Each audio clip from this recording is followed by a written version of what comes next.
Yes, oh yes. It was proved that I had said that an infant under 6 months old, if seen touching his parts, should not be slapped. That was the chief evidence. What happened to you when you lost your job in New York? Were you, for instance, did you have another job to go to in America? Well, I didn't know I should have. I was completely ostracized. No newspaper would print a word I wrote. No magazine would print a word. No hall would allow me to lecture in it. So that I was cut off from all my means of livelihood. And I couldn't get any money out of England at that time because of currency regulations.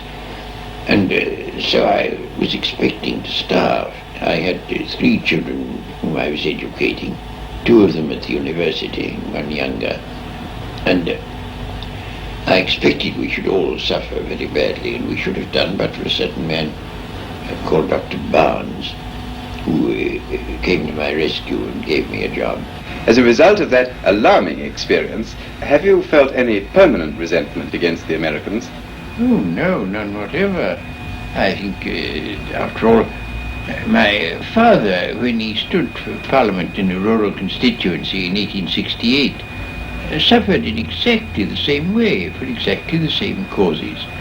And I allowed myself to reflect that urban New York in 1940 was exactly at the same point in the road towards enlightenment as rural England in 1868.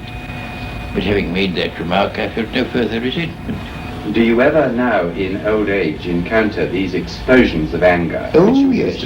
I had a letter from an Anglican bishop not long ago, in which he said that all my opinions on everything were inspired by sexual lust, and that the opinions I'd expressed on this subject were among the causes of the Second World War. Do you think that on the whole the fanatics in the world are more useful or more dangerous than the skeptics? Fanaticism is the danger of the world, and always has been, and has done untold harm. No, I think fanaticism is the gravest danger there is. I might almost say that I was fanatical against fanaticism. But then are you not fanatical also against some other things? You see, now, your current campaign, for instance, in favour of nuclear disarmament, would you encourage your supporters to undertake some of the extreme demonstrations that they undertake, and isn't that fanaticism? I don't think that's fanaticism, no. I mean, some of them may be fanatical, but I do give them support, but not from fanatical reason. I support them because everything sane and sensible and quiet that we do is absolutely ignored by the press. And the only way we can get into the press is to do something that looks fanatical. Do you think it possible that the anti-nuclear campaign may already be a bit out of date in the light of the preparations for bacteriological and biological warfare which we now know are going on? It certainly would be if it was only a campaign against nuclear weapons. But it is in fact a campaign against war. And the momentary argument against war is mainly derived from nuclear weapons.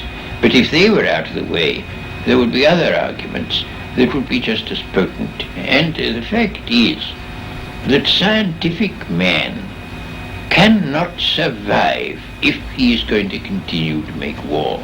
I mean, the worst possibility is that human life may be extinguished, and it is a very real possibility, very real. And that is the worst. But assuming that doesn't happen, I can't bear the thought of many hundreds of millions of people dying in agony only and solely because the rulers of the world are stupid and wicked, and I can't bear it. Do you look back to the 19th century on the whole with nostalgia and regret? Well, it all depends upon what you're thinking about.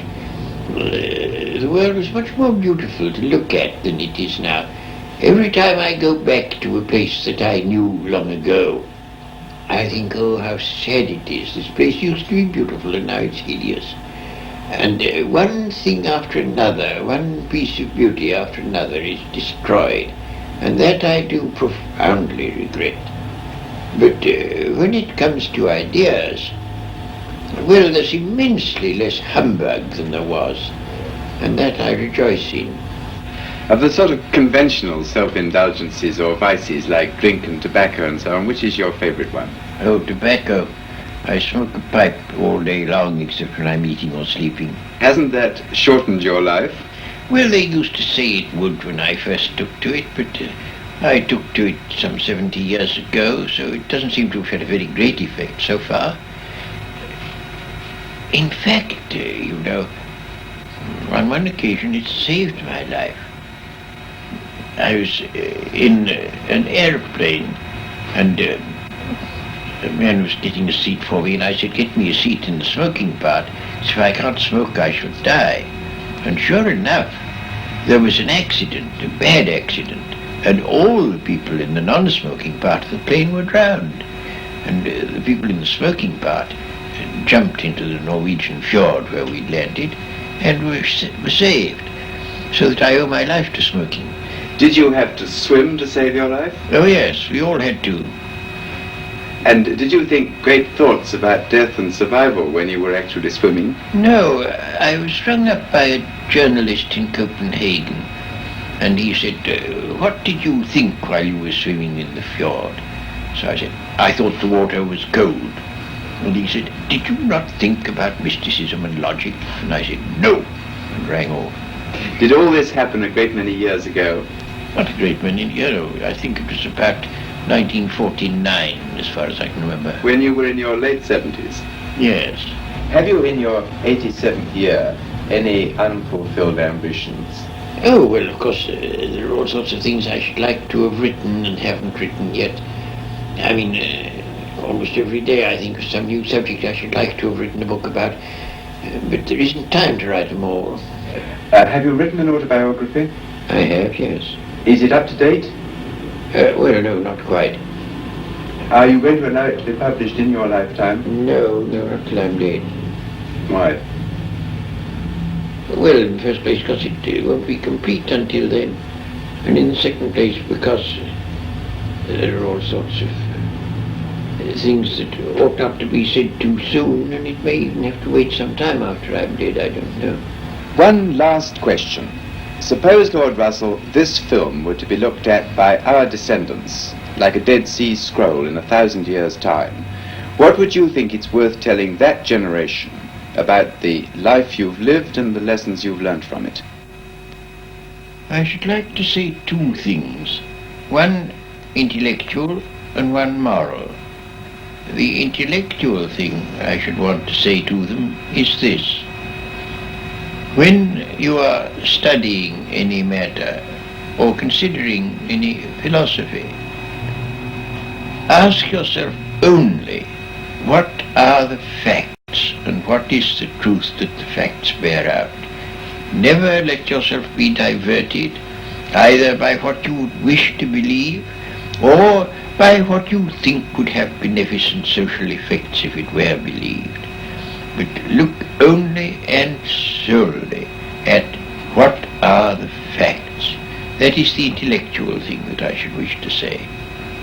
The moral thing I should wish to say to them is very simple. I should say, love is wise, hatred is foolish. In this world, which is getting more and more closely interconnected, we have to learn to tolerate each other. We have to learn to put up with the fact that some people say things that we don't like. We can only live together in that way. And if we are to live together and not die together, we must learn a kind of charity and a kind of tolerance, which is absolutely vital to the continuation of human life on this planet.